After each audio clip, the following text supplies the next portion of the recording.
Hola amigos, hola Málaga, ya estamos aquí otro día más, otro día más, y con este van ya 139 programas, que se dice pronto, pero 139 programas uno tras otro, pasamos Torremolinos. Aquí estamos en Llegó la Hora, la tele de Málaga en directo, en un día donde las temperaturas han subido, ya estamos rozando los 26 grados, aunque como les venimos diciendo, dicen que este mayo va a ser un mayo tormentoso. Bueno, en la segunda hora ya les cuento que hablaremos de igualdad de género, nos pondremos en forma con Chema Calderón y hablaremos de un maestro de maestros, Manuel Alcántara. Vendrán de su fundación, de la Fundación Manuel Alcántara, aquí a la mesa de Llegó la Hora y le haremos el merecido homenaje al gran maestro. Bueno, todo eso será en la segunda hora. En la primera parte del programa, nuestra mesa de debate, y permítanme presentar a mis compañeros de debate. Alejandro Carballo, Ciudadanos Málaga, ¿qué tal? ¿Cómo estás? Muy bien. ¿Todo controlado, todo bien? Todo controlado. Yo lo he dejado, cuando he entrado, estaba la ciudad en su sitio y estaba todo controlado. Perfecto. Muy bien, pues gracias por estar con nosotros. Fernando Cubillo, secretario general de Comisiones Obreras Málaga. ¿Todo bien también? Todo bien. Y como dice el refrán, hasta el 40 de mayo no te quites el sayo. Sí. Por lo de tormentoso mayo. Sí, sí. No, yo te veo a ti que estás con el sayo puesto todavía. Yo no me lo quito todavía. Juan Luis Valenzuela, periodista, compañero. ¿Qué tal, amigo? ¿Cómo va la vida? Muy bien, empáticamente bien contigo, Alberto. Yo creo que ya es el tercer o cuarto programa donde en ese tema inicial de apertura, que es secreto, que se sabe, no sé desde que venimos, coincidimos. Hay días, periodistas, como tú sabes mucho mejor que yo, las portadas que ves por las mañanas te alegran el día o te hunden. Hoy ver que héroes andaluces, solidarios, humanistas, era un subidón tremendo. Muy buena tarde. Muy buenas, Juan Luis, y os voy a lanzar la primera pregunta sobre este tema, el tema de los 3 bomberos que han pasado un trance por el que ninguno nos querríamos haber visto ante la justicia griega, con posibilidad incluso de ir a la cárcel. Finalmente quedan en libertad, pero claro, el debate, como decíamos al principio, es un debate que va más allá de este ejemplo, va sobre nuestras fronteras, va sobre Europa, va sobre lo que somos, Alejandro. Sí, bueno, pues esta vez la justicia ha hecho honor a su nombre, ¿no? Y se ha hecho justicia porque la verdad que no tenía sentido que estos bomberos, por desempeñar pues una labor humanitaria y rescatar a unas personas que estaban abocadas, pues probablemente a ahogarse en el agua del Mediterráneo, pues se le acusasen de tráfico de personas. Es que, no sé, una acusación bastante fuerte, ¿no? Y bueno, yo creo que, como digo, se ha hecho justicia. O sea, la acusación ha tenido las patas muy cortas porque ha sido en el mismo momento en el que han ido a juicios, han salido a suelto directamente y bueno, nos alegramos evidentemente de que esto sea así. Esperemos que vuelvan lo antes posible aquí a España y que puedan reencontrarse con su familia, que a buen seguro lo han estado pasando muy mal estos días. Una paradoja, ¿verdad, Fernando? Una paradoja. Gente que salva gente y acusada de traficar con gente. Es un poco el mundo al revés. Yo me siento muy identificado con ellos y también con Elena Malena, que está ahí en Tetuán, en Marruecos, porque en mi vida privada soy voluntario de Cruz Roja y en el proyecto de salvamento marítimo. Es decir, que también salimos a hacer tareas de salvamento en la mar, a buscar personas cuando están perdidas o a hacer tareas de acompañamiento a las salvamares, que hoy en este momento está navegando, no sé si está buscando alguna patera que haya en Alborán, pero está navegando en este momento.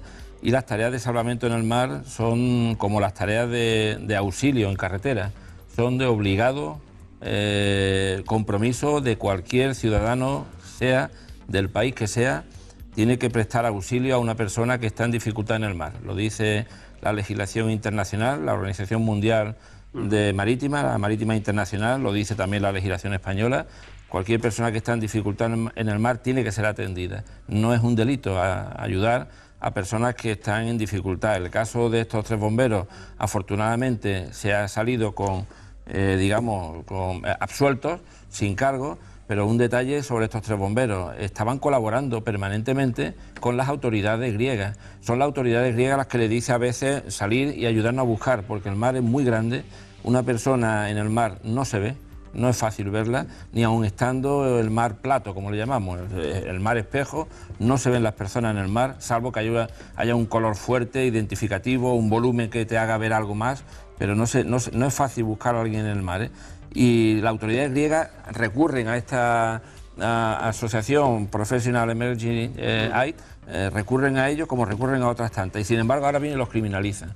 El caso de Elena Malena es más grave todavía, porque el gobierno español, la Policía Nacional, por orden del Ministerio del Interior, la criminaliza y la mete en juicio, la investiga, la pone a disposición judicial, y la Audiencia Nacional dice que está libre, que no tiene delito. Ya la coge la Policía Nacional y por orden del Ministerio del Interior, la policía nunca actúa por motus propios, sino por indicación, le pone en conocimiento a la policía marroquí el caso y ha tenido que ir a juicio, están ya pendientes de la resolución. El juez marroquí ha dicho, mira, aquí no veo caso, y es loable lo que está haciendo esta activista de Caminando Sin Fronteras, de andaluza, almeriense, es loable. Ayer hablando de este tema con un amigo, cuando salía del programa, me decía, y os voy a lanzar la pregunta, ahora vamos a ver una información y quiero que me respondáis, ¿qué pasaría si viniesen de otro país aquí a las costas, a nuestro mar, y cogiesen a esos refugiados y los llevasen a Ceuta, Melilla, Málaga? La justicia española se portaría como la griega. Ahí os lo dejo. Vamos a ver esta información, que es la información del día, cómo estos tres héroes han visto por fin la libertad, y después intentamos responder a esta y a otras preguntas. Del juez para Manuel Blanco, Julio Latorre y José Enrique Rodríguez, los tres bomberos españoles acusados de un delito de tráfico ilegal de personas cuando rescataban a refugiados en aguas griegas. Esta mañana, coincidiendo con el comienzo del juicio, un centenar de personas se concentraban a las puertas del Ayuntamiento de Sevilla para mostrarles su apoyo, entre ellos miembros de la ONG para la que servían como voluntarios cuando fueron detenidos, y quienes consideran que sus compañeros han sido utilizados como cabeza de turco. Quisieron cortar de raíz el hecho de que estuviéramos en las costas y nos utilizaron de cabeza de turco. También familiares de los bomberos han acudido a la concentración y con caras tristes han querido desear que esta situación se acabe. Años de incertidumbre y de tanto pasarlo, de ver esta injusticia que es tan frustrante a la vez, y deseando que todo termine ya. Los tres funcionarios se desplazaron a la ciudad de Mitilene, capital de Lesbos, el pasado 5 de mayo para afrontar el juicio, pero no sin antes dejarnos un mensaje de optimismo y esperanza. Esperamos que todo salga bien y estar de vuelta en España, pues con una sonrisa y... Una esperanza que al final les traerá de vuelta a casa, libres de cualquier cargo. Gracias a todos por vuestro apoyo. Gracias por todo. Bueno, una información que es previa a esa sentencia. Bueno, os lanzo esa pregunta, es retórica, podemos contestar o no, pero me gustaría un poco seguir debatiendo a este respecto y luego, si os parece, ya nos metemos con el CIS y con los datos políticos del día. Juan Luis, me pides la palabra. Me parece que es un tema interesante, que yo creo que parte de ese que tú has hecho, lo oía en una tertulia ayer, Casero, la cadena Ser, que son las que habitualmente yo digo. ¿Qué pasaría si en las aguas del estrecho viésemos un barco alemán rescatando, ¿no? Podría ser. ¿Qué diría la justicia española, no? Bueno, no solamente eso, cogiendo a refugiados del agua y llevándoles a nuestras ciudades, ¿no? Yo creo que esta ola, esta unanimidad que tenemos todos a este respecto. Ahí radica parte del problema. Fernando va a contestar de otra manera. Ahí radica parte del problema. O sea, yo creo primero que la justicia lo primero que tiene que ser es humana, aunque a veces no lo parezca. Y a lo mejor los tribunales griegos le han dado un ejemplo a algún tribunal español. Pero es que estamos cargando la falla, la tremenda falla que tiene la Unión Europea, esa falla hipócrita además, sobre países como... El 100% de los refugiados, el 80% se distribuyen entre Italia y entre Grecia. Y el otro 20% en la entrada y demás, en España. Entonces estamos cargando un problema que es humano, pero que además es europeo, sobre tres países. Entonces parece como muy lógico que haya refuerzos y ayuda, porque somos además países como Grecia en una situación económica débil, ¿no? O Italia, que ya no puede coger más gente. Son temas complejos, donde se mezcla esa Unión Europea que es la civilizada, la humana, la que todos somos solidarios hasta que nos toca, ¿no? Y ya empezamos. Ten en cuenta que dicen, es que entran muchos inmigrantes, creo que son unos 2.000 sirios diarios, creo que aproximadamente 2.000, 2.500, y que dicen que son muchos. Están entrando a un continente que tiene 503 millones de habitantes y que en algunos sitios necesitan mano de obra, y que necesitan, como son los sirios, yo conozco bien Siria, mano de obra cualificada. Y aunque no sea cualificada, y aparte que entraremos ya en un debate más largo, no hay tiempo para hablar de que son personas que son humanos, que si te haces así le pinchan y te lloran como te llora tu hijo. Fernando, cuando he hecho la pregunta, no me malinterprete, yo hago preguntas, yo no te intentamos responder entre todos o nadie, no, pero eso es mi trabajo. Roberto, nadie pone sí, que yo no malinterpretar en absoluto. Nadie trae inmigrantes desde el mar sin avisar a la autoridad marítima previamente. Es que es legal, es así como se hace y es un protocolo que se cumple. Si un barco alemán o italiano de cualquier nacionalidad encuentra una patera que está semi hundida, como tenemos fotos dramáticas, ahí en el Google algunas se han subido por salvamento marítimo, semi hundida, no puede esperar que llegue salvamento marítimo, la salvamar, ni la guardamar, ni nadie. Tiene que rescatarlo y en ese momento se hace cargo, ese capitán del barco se hace cargo y lo pone a disposición de la autoridad marítima más cercana. Ya que en tierra se decidirá qué se hace, ¿no? Pero nadie trae aquí inmigrantes. Han venido algunos porque cuando se ha dificultado los avisos al salvamento marítimo por parte de Elena Malena, en el caso de Tánger, que yo pongo, y de Tetuán, que yo pongo el acento ahí, porque se ha hablado muy poco de ella, pero cuando se han llegado aquí, no se ha podido avisar al salvamento marítimo, a Benajarafe han llegado pateras a la playa directamente. Y bueno, y también a mejor Benalmádena y tal, y van llegando, o en Barbate ya ni digamos, ¿no?, la zona de Tarifa. Han llegado 17.000 personas el año pasado, en más de 2.000 y pico pateras, a Andalucía estoy hablando. Y este año la muerte en nuestro mar de Alborán, en lo que va de año, va a 1 diario, de media. Cuando mueren 20 de golpe, nadie se entera, no hay publicidad, y cuando desaparecen nadie sabe cuántos. Sabemos porque alguien dice veníamos 40, y si son 10 pues faltan 30 que no sabemos dónde están, ¿no? Pero este año ha aumentado las muertes en el mar de Alborán 150% del año pasado. Yo siempre planteo que son los datos conocidos, porque hay un margen de datos que desconocemos y que... Datos oficiales, no son datos dados por nadie, datos oficiales. Pateras que han salido, ya han llegado a Andalucía más de 2.000 personas. El sábado pasado llegaron a Málaga a las 12 de la noche 111 personas, 110, 111 a las 12 de la noche. Yo he escuchado precisamente hoy en la radio que se prevé que este año, ahora cuando llega el buen tiempo, que es cuando suelen llegar más inmigrantes, se iba a duplicar el número de inmigrantes que llegasen a nuestras costas con respecto al año pasado. O sea que yo creo que es un problema que tenemos que asumir los países de Europa, y lo que tenemos que hacer pues buscar soluciones, pero de forma conjunta, evidentemente, porque no pueden solamente 3 países soportar el peso. Yo creo que con el tema sirio y Alemania también se ha sumado un poco a esa ola, ¿no?, solidaria de acoger a estos inmigrantes, pero yo creo que falta mucho trabajo por hacer en la Comunidad Europea y que todos los países tenemos que aportar, evidentemente, porque no solamente los que estamos al sur de Europa somos los que sufrimos esto, sino que es un problema humanitario que tenemos que solucionar entre todos los europeos. Me alegra mucho ese discurso en boca de un partido, iba a decir emergente, ¿no? Ya no es emergente, ¿no? Ahora hablaremos de lo emergente que está siendo Ciudadanos, que tengo los datos del CIS aquí. Sí. Porque creo que además el ampliar nuestro concepto de solidaridad hacia los refugiados, hacia la gente que viene, hacia lo ajeno, también tiene otra consecuencia colateral, que para mí también es importante. Lo digo porque eso lo dice un partido centrista, ¿no? Y me parece que es interesante.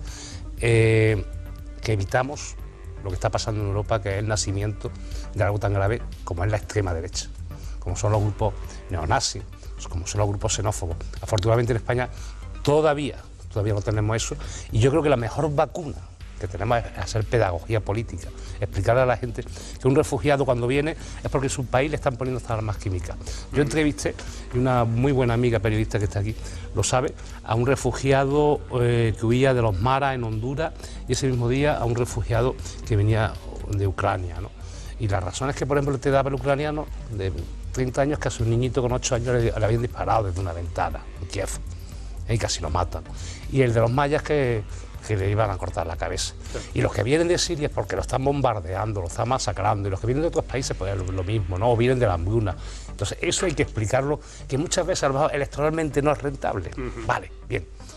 A la larga puede ser incluso rentable, pero sobre todo es sano, higiénico y democrático. Yo coincido contigo, Juan Luis, en que hay que poner el acento en origen, en resolver el problema en origen, no en destino. En destino es lo que vemos, pero en origen, ha puesto ejemplo, de Ucrania, Nigeria son los que vienen aquí, a subsaharianos, los que vienen a nuestras costas andaluzas, nigerianos, y el problema de la explotación de las multinacionales en Nigeria y del control y de la seguridad militar que exigen las multinacionales provocan las guerras tribales que hacen que muchos salgan para arriba huyendo, no de la miseria, que sí, pero huyendo también de las armas y del control de las tribus, ¿no? En Mali hay un dato que es que más del 40% de la población en Mali tiene menos de 15 años.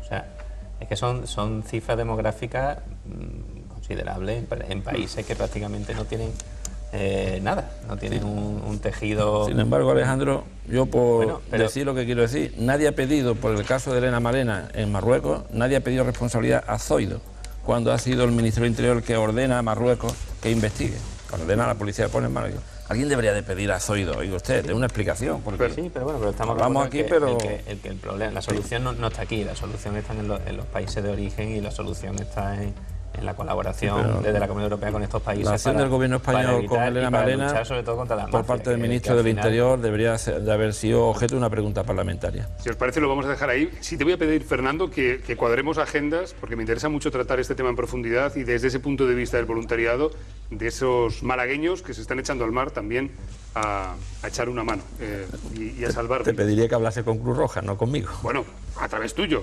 Gestionémoslo, pero que hagamos ese esfuerzo y traigamos esto en monográfico aquí a la mesa de Llegó la Hora. Bueno, el Partido Popular ganaría las elecciones, seguido de cerca por Ciudadanos y el Partido Socialista. Ciudadanos pasa a la segunda fuerza política. Parece que, son los datos del CIS, parece que como conclusiones podríamos decir que los partidos nuevos suben, los partidos más viejos bajan, y estamos hablando casi de un triple o un cuádruple empate. Estamos hablando de que, en fin, los corredores, los partidos políticos están llegando al último año electoral en igualdad de condiciones, por muy pocos puntos. Así que, Alejandro, estáis de enhorabuena. He escuchado a gente de Ciudadanos en Madrid hablar de ilusión, de optimismo, pero también de cierta reserva, ¿no? Sí, primero porque las encuestas son lo que son encuestas y todavía falta tiempo para las elecciones. Segundo, porque venimos de una experiencia algo traumática en elecciones anteriores, en las que las encuestas, pues la verdad que nos sacaban unos resultados muy buenos y luego no fueron tan buenos, pero yo sí que creo que ahora somos mucho más optimistas que entonces, porque ha habido cambio en este tiempo y uno de esos cambios es bastante significativo, bastante importante, y es que Ciudadanos ha ganado unas elecciones como son las elecciones catalanas, y ese miedo, ¿no?, que tenía muchas veces el votante del voto útil, que no sabía si votar a Ciudadanos porque pensaba que no era un voto útil para lograr los fines que ellos consideraban.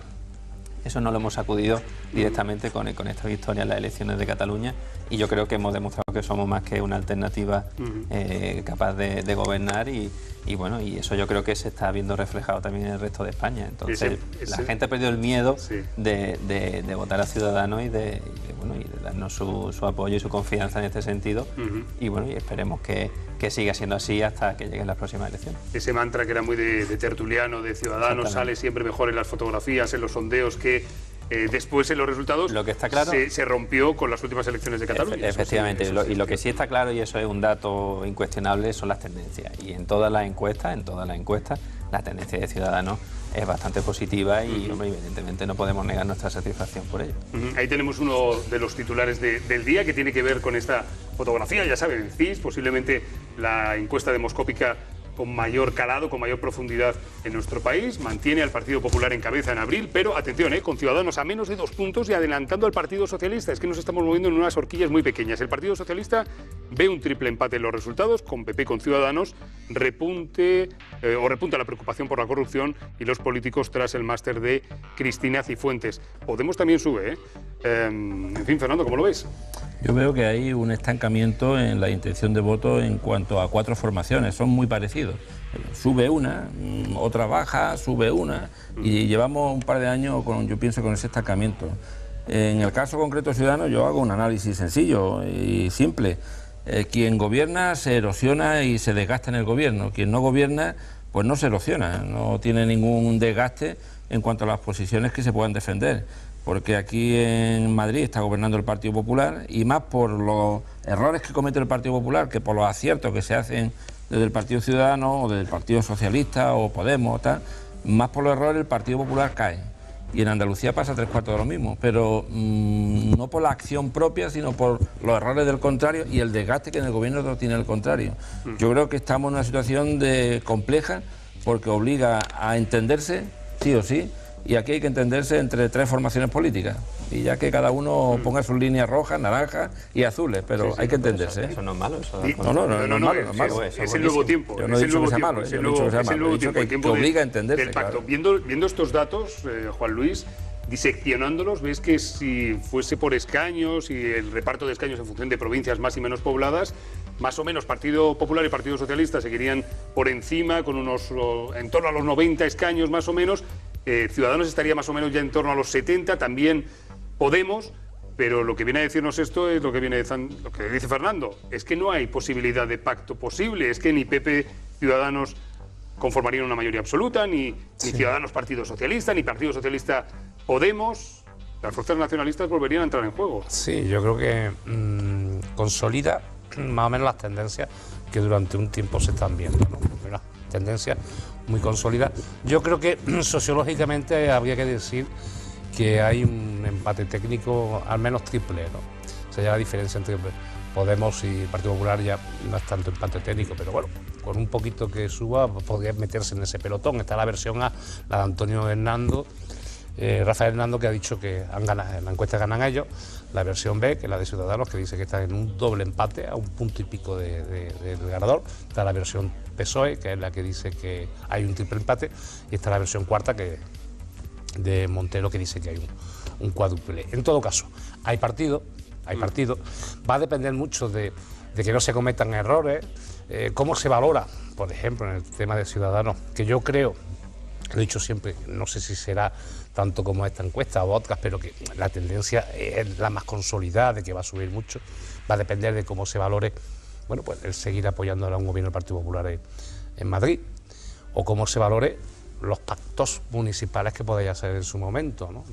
Eso es el tema de la política, ¿no? Pero creo que hay muchos partidos y podría decirse, dependiendo de la actitud de Ciudadanos, y hablo de Ciudadanos porque estás tú, ¿no? Y porque ahora soy el elemento moderador en el sentido de que estáis, de que puede ganar el centro derecha con esta encuesta o puede ganar el centro izquierda con esta misma encuesta.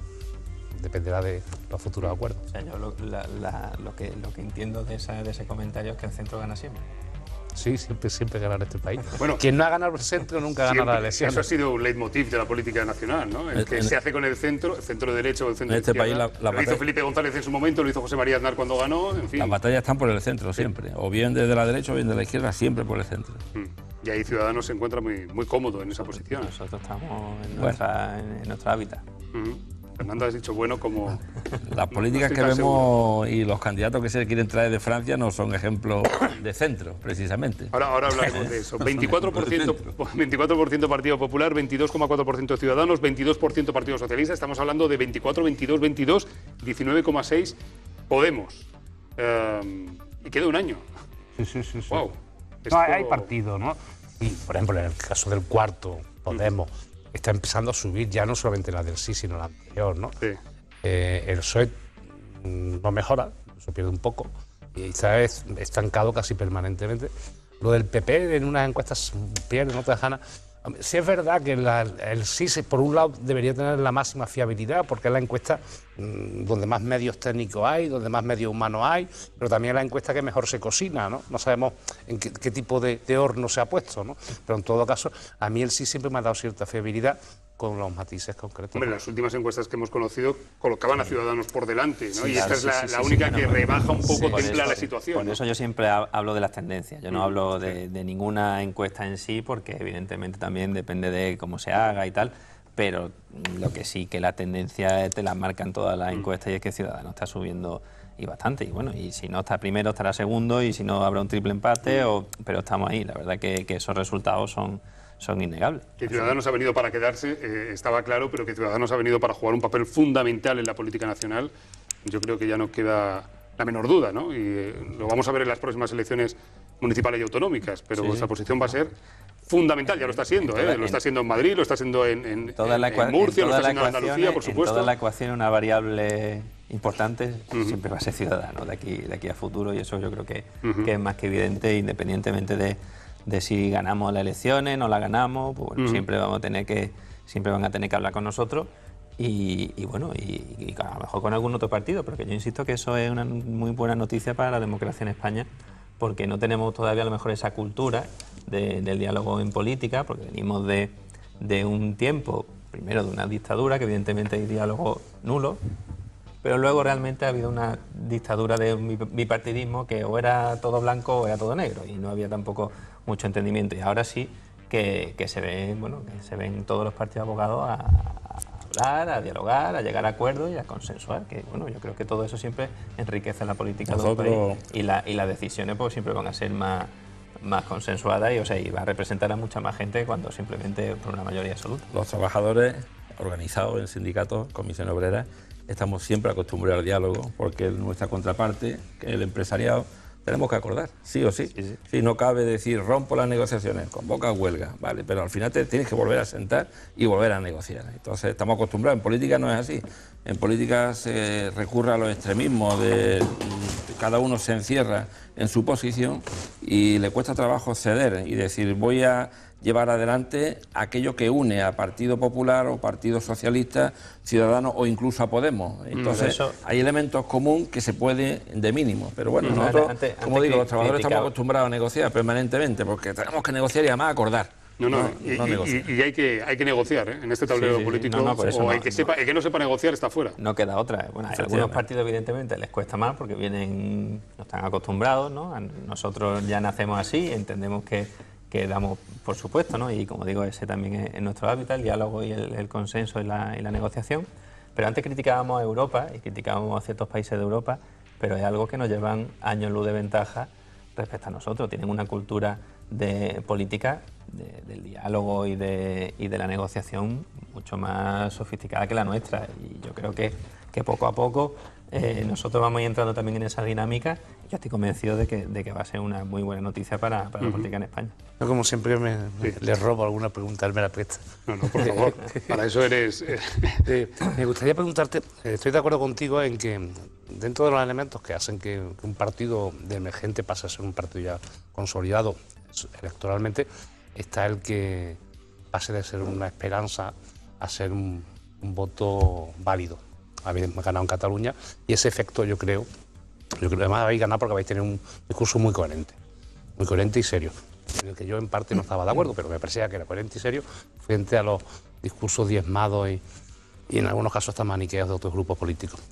Pero la pregunta era la siguiente: ¿os da cierto vértigo? Porque si ese es un elemento para consolidar un electorado, también hay otro elemento que consolida o distorsiona o elimina, ¿no? Y es los futuros, y más en la situación geométrica o aritmética donde estáis vosotros, ¿no? ¿Tenéis cierto vértigo a que dentro de 11 meses y medio, el último domingo de mayo, la urna os hagan que tengáis que llegar a acuerdos y que esos acuerdos puedan ser distintos o unifiquéis doctrinas y sean igual con uno o con otros, ¿no?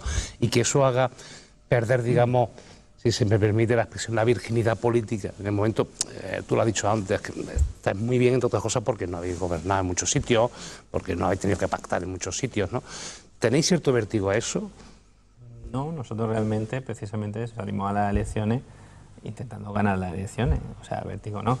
Es cierto que quien gobierna sufre un desgaste que el resto de la oposición normalmente no sufre, y eso es evidente, ¿no? Y eso es un hecho, y durante la historia de nuestra democracia se ha ido viendo como al final los gobiernos, los distintos gobiernos se han ido desgastando, y al final ha habido un cambio precisamente más que por méritos de quien entra nuevo, por el desgaste y de méritos de los que ya estaban, y eso es una realidad y eso es innegable.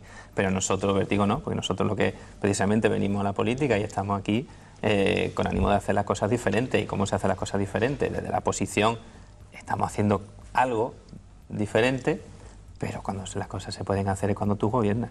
Entonces, vértigo ninguno. Nosotros lo que precisamente intentamos es gobernar. Sí es cierto que, por ejemplo, fue política del partido en las anteriores elecciones municipales y autonómicas, se decía que no íbamos a entrar en un gobierno que no presidiésemos. También es cierto que teníamos que tener ese rodaje ese rodaje previo como partido político que sale a lo mejor de una comunidad autónoma, porque al final es una realidad que nosotros nacimos y nos desarrollamos allí en Cataluña, pero salimos al resto de España y necesitábamos ese rodaje, y eso quien lo niegue pues miente, ¿no? Y sí es cierto que nosotros hemos hecho un máster, por así decirlo, en esta legislatura, y estamos absolutamente, no solamente que estemos preparados, que no tenemos vértigo y que salimos precisamente a gobernar y a entrar en las instituciones, pero bueno, pues presidiendo gobierno, evidentemente. Oye, abramos el abanico. Fernando hacía antes mención a lo de los fichajes mediáticos, Ciudadanos con Manuel Valls. ¿Esperábamos algo distinto o no del Partido Popular? Al final, por ejemplo, en Madrid se ha vuelto a apostar por un clásico, Pío García Escudero, pero se está hablando, incluso Vargas Llosa también, se está hablando para Madrid, ¿no? En el caso de Ciudadanos. Fichajes mediáticos, fichajes estrella, incluso yendo al mercado internacional. ¿Esto es como el fútbol? ¿Os parece bien? ¿Os parece mal? ¿Os parece regular? ¿Os parece la nueva era de la política? ¿Habrá opiniones? Bueno, algo que no es nuevo tampoco.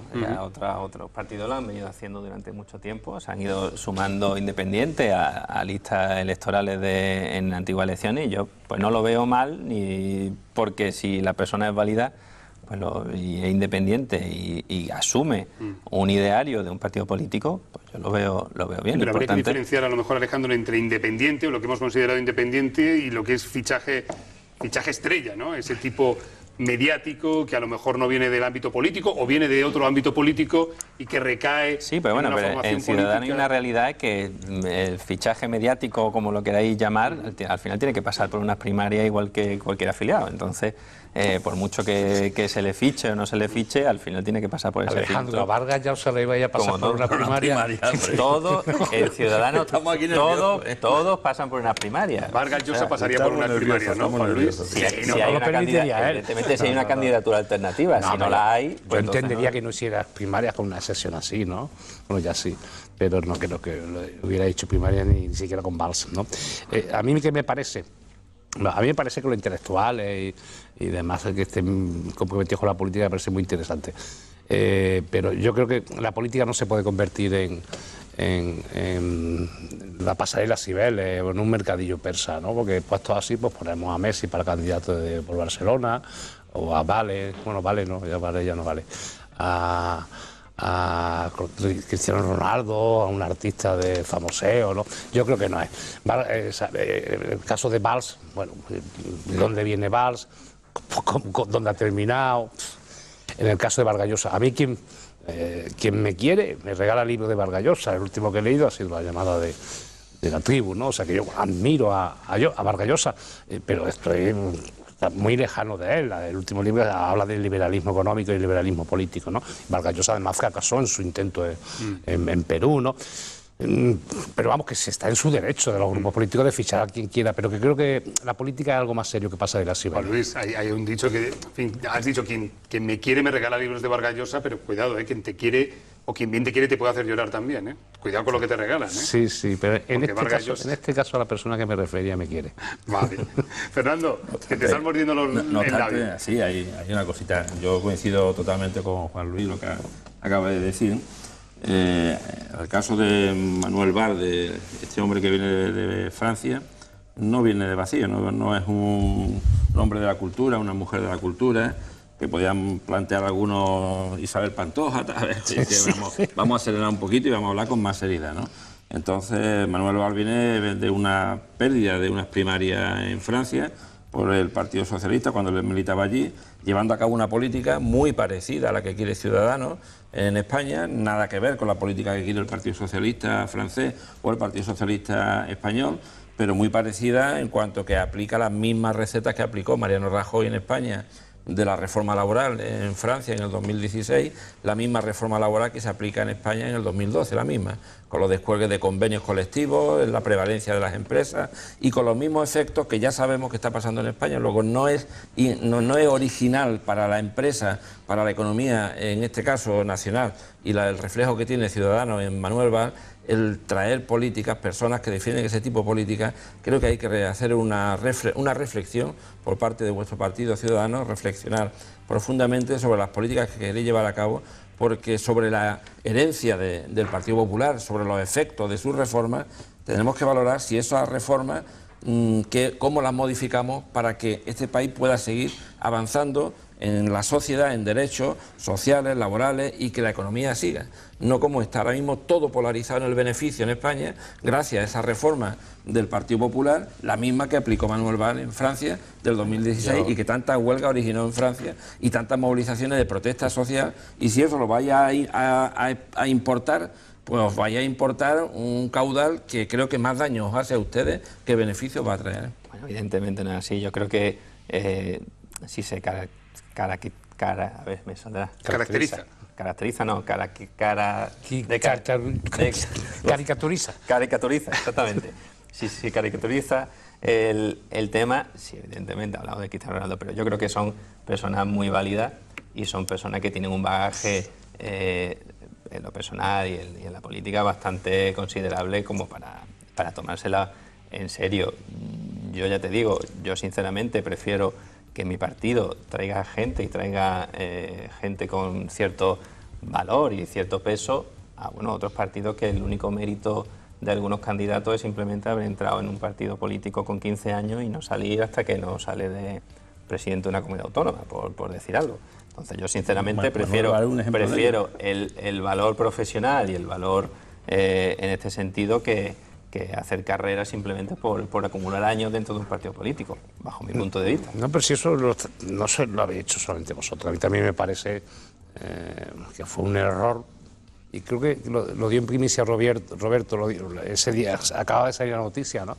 Cuando se filtró que el secretario general del PSM de Madrid, Franco, le había ofrecido a Carmena, que a mí no me parece mala alcaldesa, ir a la lista del PSOE. Es una incongruencia. Carmena iba a decir que no. Que digo que no todo vale el nombre, ¿no? Y mucho más cuando yo creo que estáis en un partido, y lo digo sinceramente porque os conozco bien, y tengo amigos en Ciudadanos. Creo que tenéis un partido de cuadros, de gente que está llegando, que me gustaría que diese unos giros, como bien él ha dicho, pero que es un partido que a mí me cae bien, porque creo que tiene gente válida. Como en todos también habrá gente que no sea tan válida, ¿no? Pero me parece que deberéis de tirar más de cantera y de lo vuestro propio, más que ir a ese mercado de fútbol, ¿no? Con esos dos nombres en concreto me refiero. Pero si veis realmente los candidatos de Ciudadanos, en los que estamos y los que probablemente el 99% de los que estén a futuro son lo que tú estás diciendo. Luego, evidentemente, si surgen oportunidades de traer gente independiente, válida, pues Ciudadanos no se va a cerrar esa puerta, porque lo que nosotros valoramos es el talento y si hay oportunidades, pues hombre, ya te digo, luego saldrá o no saldrá, pero Ciudadanos, al menos esa puerta no se va a cerrar. El talento y la forma de pensar. Bueno, dejarme continuar. Quedémonos en Málaga. Exactamente, ha sido Málaga para la gente, ha exigido la rehabilitación del antiguo convento de la Trinidad. Lo ponen como ejemplo del abandono, de cierto abandono en la ciudad. Quiero que veamos una información y, si os parece, lo comentamos. Hablamos del convento de la Trinidad. El Grupo Municipal Izquierda Unida Málaga para la Gente ha anunciado que vuelven a promover iniciativas en el Ayuntamiento y el Parlamento andaluz para exigir que de una vez por todas se destinen fondos a la rehabilitación integral y puesta en uso del antiguo convento de la Trinidad. Y el convento de la Trinidad yo creo que es el símbolo, el ejemplo más vivo de lo que es el abandono de este barrio histórico de nuestra ciudad, este barrio que está en el origen de la ciudad moderna de Málaga. Por ello van a reclamar a través de diferentes iniciativas a la Junta que destine partidas suficientes para la rehabilitación y puesta en funcionamiento del antiguo convento, así como que su uso sea acorde al que demandan los habitantes del barrio y colectivos. Bueno, pues así está el convento de la Trinidad, y es el ejemplo para Málaga para la Gente y para mucha gente de cierto abandono. En fin, abro juego. Nos quedan 10 minutitos de tertulia, así que os pido intervenciones cortas para poder hablar de varios temas que nos quedan pendientes. Es cierto que es uno de los caballos de batalla, ¿no?, que tenemos en el Ayuntamiento, siempre el convento de la Trinidad. Pero yo creo que es un poco incongruente el hablar de abandono en el barrio, que parece que eso lo está achacando al Ayuntamiento, ¿no?, que tiene abandono al barrio, cuando el convento de la Trinidad depende de la Junta de Andalucía.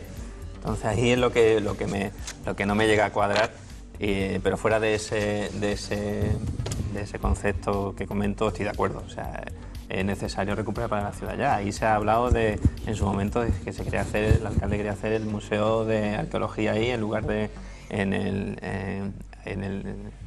la aduana. También se habló de llevar ahí la biblioteca provincial. Entonces, a nosotros sinceramente lo que nos da mucha pena es ver ese edificio como está, que prácticamente se está cayendo, que tiene un valor patrimonial y arquitectónico bastante considerable y que se está perdiendo, y que yo creo que la Junta de Andalucía debería actuar. Y fíjate que yo ya no propongo el uso, o sea, el uso que buenamente considere para preservar ese edificio y ese patrimonio de la ciudad, que es que como no se haga algo pronto es muy probable que se pierda. Nosotros desde Málaga tenemos que defender muchísimo nuestro patrimonio, muchísimo. El Convento de la Trinidad no solamente es un edificio singular del siglo XVI, del año 1500, es el lugar físico donde se instaló la reina Isabel la Católica en ese asedio cruel que hizo sobre Málaga, así como su marido se instaló en la Victoria, en la parte de atrás, ¿no? Pero es un edificio que desde el Ayuntamiento, yo creo que al margen de que es competencia de la Junta de Andalucía y hay que exigirle a la Junta de Andalucía, y ustedes estáis en la Junta de Andalucía apoyando al gobierno socialista de Susana Díaz, tenéis que exigirle allí y exigirle aquí también, desde el Ayuntamiento, el que ese edificio tenga una rehabilitación seria, porque tiene un valor histórico y arquitectónico muy bueno y no puede estar abandonado entre brozas, ratas y demás, y eso hay que darle lo que se merece. Digo, no tenemos en Málaga muchos edificios del siglo XVI, unos poquillos, no tenemos mucho, porque aquí la especulación urbanística hace que ponemos el turismo por delante de todo y lo demás miramos para otro lado, ¿no? Pero ese edificio yo creo que necesita un empuje político y esa colaboración público, ayuntamiento municipal, dictando a público, Junta de Andalucía, la Diputación, si pudiera, empujando también esa línea y exigiendo a la Susana Díaz, haga usted inversión y esto darle un adecentamiento, porque creo que es un edificio y un lugar, un hito en la ciudad de esa historia nuestra de Málaga, que quedan poco en el camino, van quedando poco. Y lo que sí nosotros también defendemos mucho en el Ayuntamiento, que es crear nuevos focos de interés pues cultural o del tipo que sea fuera del centro de la ciudad, también en los barrios, porque es muy importante también el que esos circuitos de visitantes o de los propios ciudadanos de Málaga, pues llevarlo a otras zonas de la ciudad para descongestionar el centro y crear otros puntos. La zona Trinidad Perchel es la zona de los arrabales de Málaga, en esa época, de la época medieval, en el extramuro de la ciudad, los arrabales de Málaga, y donde hay restos, y este es uno de ellos que está en pie todavía, donde hay restos que hay que proteger y que hay que poner en valor, que están ahí. Sí, y que por ejemplo un elemento turístico con la noria de Martirico, que también es un ingenio también un poquito más tardía, pero también es algo que está allí que se va a caer, que cualquier día también se cae. Pues desde esa oposición cogobierno que le llamo yo en la Junta, tenéis que exigirle, por registro de entrada a Susana, que los presupuestos pongáis vuestra línea naranja. Es que no es cogobierno, si fuese cogobierno probablemente. Cogobierno tal, pero línea naranja, el Convento de la Trinidad, ponerlo ahí inscrito, línea naranja. En la siguiente legislatura, cuando gobernemos, entonces... Empuje usted, alcalde, en línea naranja, empuje Convento de la Trinidad. Sabemos que no es su competencia, pero dale un empujón. Y a Bendodo, don Elías, línea naranja. Convento de la Trinidad. La Diputación también. Hombre, exigiéndole a la Junta de Andalucía. Bendodo sería línea azul, línea naranja y Susana sería línea roja. Exigiéndole a Susana. Pero es verdad que Fernando, siempre que viene algún político, siempre... No es nada personal. No es nada personal, no te preocupes. Siempre exige y siempre presiona y que siempre que vaya un poquito más allá del paso. Cualquiera se puede sentar y le viene a Luis. Fernando me ha dicho una cosa muy interesante, ¿no? Igual también lo ha dicho Alejandro en otros temas. Y es eso de abrir esa línea, le ponéis el color que queráis, o esa vía de la colaboración institucional, que cuando en Málaga se ha querido hacer esa colaboración institucional, y ahí está el modelo de la aduana, se ha hecho muy bien. Y cuando no se quiere hacer, está muy mal como está el metro, ¿no? Claro. Entonces, pues, será competencia de la Junta, pero puede haber colaboración institucional, colaboración de la oposición, para que pegar esa línea de colaboración. Y bueno, sí estoy de acuerdo con la propuesta de Eduardo Zorrilla y de Remedio, de que olvidemos lo de los museos. O sea, los museos estamos bien, consolidemos los que tenemos, que funcionan bien, aunque algunas sean franquicias, y abrámonos un poco más, por ejemplo, a la gente joven, que no cabe en esa ciudad de los museos. Oye, voy a cerrar con una noticia que es que ha llegado a la redacción esta mañana, no sé si os lo habían pasado, pero la Costa del Sol tendrá este verano 25 banderas azules en sus playas, ¿eh? Por ejemplo, Torremolinos, la playa de los Álamos, obtiene este distintivo, la bandera azul, por primera vez. Rincón de la Victoria, Juan Luis, nuestro pueblo, pierde su bandera, la única bandera que tenía. Entra en el listado Casares, Marbella y Mijas tendrán una menos, Vélez y Estepona suman una más, cada una. En fin, las banderas azules, que esto es un poco como el sorteo de la Navidad, llega esta época del año y caen los distintos puntos del litoral, no solamente de Andalucía, sino de toda España, y es un distintivo al que se presta atención, cierta atención, a pesar de que siempre tiene su polémica. Una Fernando. cosita muy breve. Hemos bajado de categoría en las aguas nuestras de Alborán, de la cercana a Málaga, me refiero, Alborán cercana a Málaga, a mar de tipo A a mar de tipo B. Es decir, la contaminación que tiene el mar hace que pone en duda el marisqueo y pone en duda la necesidad de pasar al mejillón y al marisqueo por la depuradora antes de ponerlo a la venta, porque viene con toxinas. Claro. Entonces, es verdad que de cara a un humano el mar está en buenas condiciones y tiene su bandera y tal, en algunos sitios sí, en otros no. Sí. Pero algo tan sensible como la almeja, como el mejillón, necesita de una depuración, porque tenemos todavía déficit en la depuración de agua en cuanto a la que echamos al mar. Málaga acumula 25 de las 113 banderas azules que van a ondear este verano en Andalucía, en la comunidad andaluza. Alejandro, ¿tu opinión? Hombre, siempre una buena noticia, ¿no? Cuando llegan estas banderas azules, lo que hace que sí, que también es una pena que se pierdan. O sea, a mí me llama la atención políticos más que las que se ganan, las que perdemos. O sea, porque algo está claro que se está haciendo mal en ese caso. Entonces, yo creo que en el litoral malagueño, en el litoral de la provincia, hay mucho trabajo por hacer, porque hay mucha obra hidráulica que debe mejorar esa calidad de la agua y sobre todo de nuestras playas, porque una provincia que, por desgracia o por fortuna, solamente tiene una industria fuerte, que es el turismo, no nos podemos permitir tener playas sin las condiciones mínimas de salubridad para el baño. Entonces, por desgracia, en ciertas zonas y también en ciertos momentos del día estamos viendo pues cosas que no desearíamos que se vean en las playas. Creo que poco a poco se va solucionando, pero todavía queda mucho trabajo en ese sentido y todas las banderas azules que vengan, pues bienvenidas serán. Pero yo siempre pongo hincapié en las que perdemos, que son siempre donde... Teniendo en cuenta que estamos en la Costa del Sol y teniendo en cuenta la importancia del turismo, esto de las banderas azules no es poca cosa. Juan Luis, para terminar. Me sumo también a ese discurso de que más es un discurso cada vez más universal y más generalizado, la defensa medioambiental, la defensa de nuestro entorno, ¿no? Que tiene que haber cada vez más conciencia entre las propias instituciones a todos los niveles y entre la propia ciudadanía. Yo soy de los que voy quitando colillas, a pesar de ser fumador, en fase de extinción, intento, creo que lo voy a hacer, pero voy quitando colillas de los plásticos, ¿no? Porque me parece que todo al final es conciencia social que después se transmite a los políticos, que son los que tienen que ejecutarlo, ¿no? Pero la ciudadanía tiene una parte importante ahí también. Bueno, pues ese es el dato que hemos conocido hoy mismo. Os tengo que despedir, espero que paséis un buen día. Ir por la sombra, esto ya se puede empezar a decir, porque ya empieza a hacer calor, ¿eh? Hoy hemos alcanzado los 26 grados en Málaga y me da la sensación de que cuando salgáis va a apretar ahí fuera. Así que, Alejandro, muchísimas gracias, como siempre. Muchas gracias a vosotros por invitarme. Un placer. Fernando, como siempre te esperamos la semana que viene. Aquí estamos. Juan Luis, maestro, gracias por venir. Aquí estaremos, muchas gracias, Roberto. Hasta la semana que viene. Nos vamos a la publicidad y después hablamos del maestro, de Manuel Alcántara, con algunos de los miembros de la Fundación Manuel Alcántara que van a venir aquí a la mesa de Llegó la Hora. En 2 minutos, después de la publicidad.